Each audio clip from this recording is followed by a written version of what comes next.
नमस्कार विद्यार्थी मित्रांनो, आपण तिन्ही महासागरातील सागरी प्रवाहाच्या संदर्भाने या ठिकाणी चर्चा करत आहोत.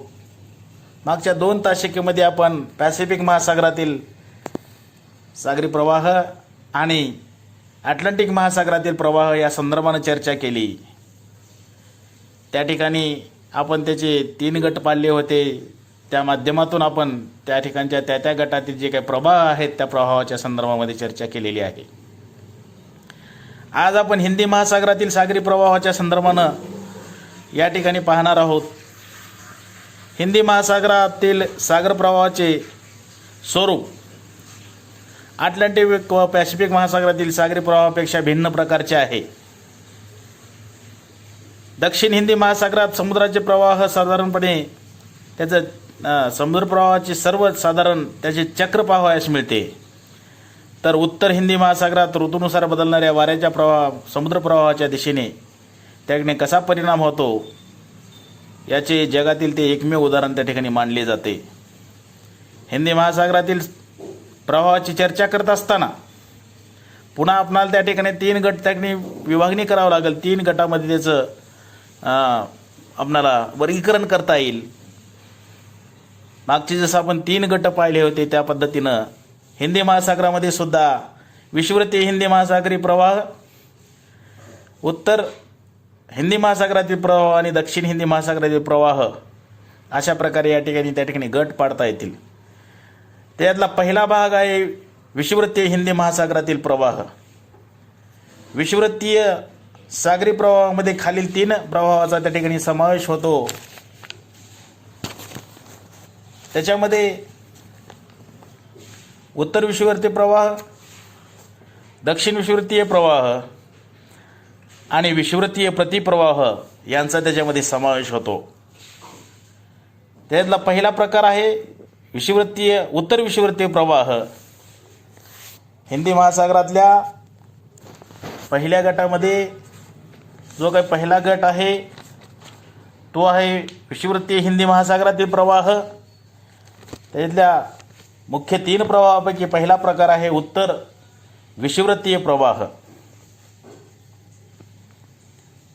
विषुववृत्तीय उत्तर भागात पूर्वेकडून पश्चिमेकडे उत्तर विषुववृत्तीय प्रवाह वाहतो. हा प्रवाह अंदमान ते पश्चिम आफ्रिकेच्या सोमाली किनाऱ्यापर्यंत वाहतो. हिवाळ्यात याचा सर्वात जास्त त्या ठिकाणी विकास होतो, परंतु उन्हाळ्यात मात्र नैऋत्य मोसमी वाऱ्यामुळे उत्तर विषुववृत्तीय प्रवाह त्या ठिकाणी नाहीसा होतो. आपण मगाशी सांगितल्याप्रमाणे पॅसिफिक आणि अटलांटिक महासागरापेक्षा हिंदी महासागरातली परिस्थिती वेगळी आहे आणि त्यामुळं या ठिकाणी आपल्याला प्रवाहाच्या संदर्भामध्ये पाहत असताना थोडंसं या ठिकाणी वेगळे पण जाणवून येईल. विषुववृत्तीय हिंदी महासागरातला दुसरा प्रवाह आहे दक्षिण विषुववृत्तीय प्रवाह. दक्षिण हिंदी महासागरात मान्सून वाऱ्यामुळे किंवा मान्सूनच्या वाऱ्याचा परिणाम त्या ठिकाणच्या प्रवाहावर होत असतो. दक्षिण हिंदी महासागरात मान्सून वाऱ्याचा परिणाम फारसा त्या ठिकाणी होत नसल्यामुळं उत्तर विषुववृत्तीय प्रवाहामध्ये मान्सूनचा प्रवाह होतो, पण दक्षिण हिंदी महासागरात मान्सूनच्या वाऱ्याचा परिणाम त्या ठिकाणी फारसा होत नसल्यामुळं 20 अंश दक्षिणेच्या उत्तर भागात ऑस्ट्रेलिया व आफ्रिका किनाऱ्याच्या पट्ट्याच्या दरम्यान दक्षिण विषुववृत्तीय प्रवाह पूर्वेकडून पश्चिमेकडे वाहतो. प्रवाह साधारणपणे 10 अंश दक्षिण ते 15 अंश दक्षिण अक्षवृत्ताच्या दरम्यान असतो. मादागास्कर बेटाजवळ या प्रवाहाचे 2 त्या ठिकाणी शाखा निर्माण होतात. विषुववृत्तीय हिंदी महासागरातील प्रवाहातला तिसरा प्रवाह आहे विषुववृत्तीय प्रतिप्रवाह.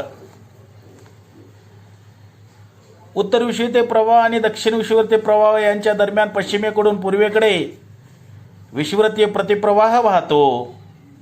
हा प्रवाह साधारणपणे 20 अंश दक्षिण ते 80 अंश दक्षिण अक्षवृत्ताच्या दरम्यान वाहतो.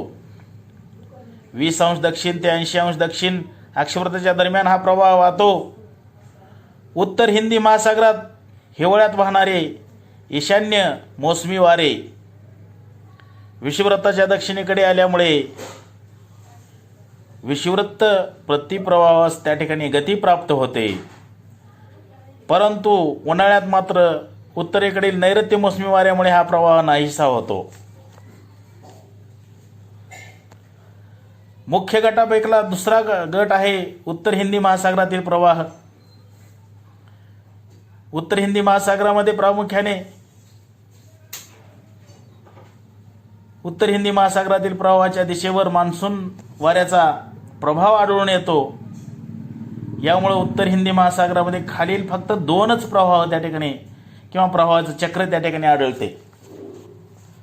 त्यातला पहिला प्रवाह आहे नैऋत्य मोसमी वाऱ्याचे प्रवाह चक्र आणि दुसरा आहे ईशान्य मोसमी वाऱ्याचे प्रवाह चक्र. उत्तर हिंदी महासागरातील पहिलं जे चक्र आहे ते आहे नैऋत्य मोसमी वाऱ्याचे प्रवाह चक्र. उन्हाळ्यात हिंदी महासागरात नैऋत्य मोसमी वाऱ्याचा पूर्ण प्रभाव असतो. या काळात 2 महत्त्वाचे त्या ठिकाणी बदल होतात. आशिया खंडातील कमी दाबामुळे नैऋत्य मोसमी वारे त्या ठिकाणी वाहू लागतात. त्यामुळे उत्तर विषुववृत्तीय प्रवाह त्या ठिकाणी नाहीसा होतो. म्हणून सर्वसाधारणपणे पश्चिम पूर्व दिशेने त्या प्रवाहाची दिशा त्या ठिकाणी होते.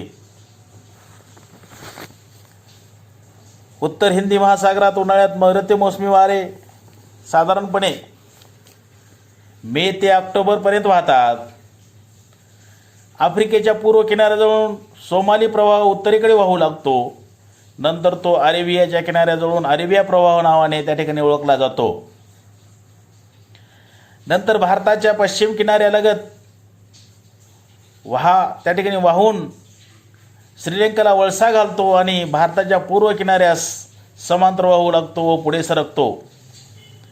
ब्रह्मदेशाच्या दक्षिणेस जाऊन शेवटी विषुववृत्तीय प्रवाहास तो त्या ठिकाणी मिळतो. अशा प्रकारे नैऋत्य मोसमी वाऱ्याचे त्या ठिकाणी चक्र पूर्ण होते. यामध्ये दुसरं चक्र आपण या ठिकाणी सांगितलं होतं ईशान्य मोसमी वाऱ्याचे प्रवाह चक्र.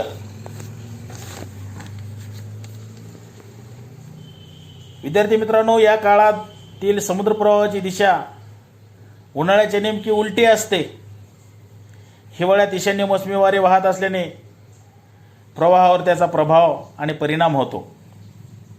प्रवाह चक्राची सुरुवात मलस्काच्या खाडीपासून होते. नंतर बंगालच्या उपसागरातून भारताच्या पूर्व किनाऱ्यावर ईशान्य मोसमी वाऱ्यामुळे प्रवाह त्या ठिकाणी वाहतो आणि श्रीलंकेस वळसा घालून भारताच्या पश्चिम किनारपट्टीस त्या ठिकाणी प्रवाह समांतर वाहत जातात. हा प्रवाह पुढे अरेबियाच्या किनारपट्टी जवळून दक्षिणेकडे येऊन पूर्व पश्चिम दिशेत वाहू लागतो. यास भारतीय प्रतिप्रवाह असेही म्हणतात. अशा प्रकारे ईशान्य मोसमी वाऱ्याचे प्रवाहाचे टेक्निक पूर्ण होते.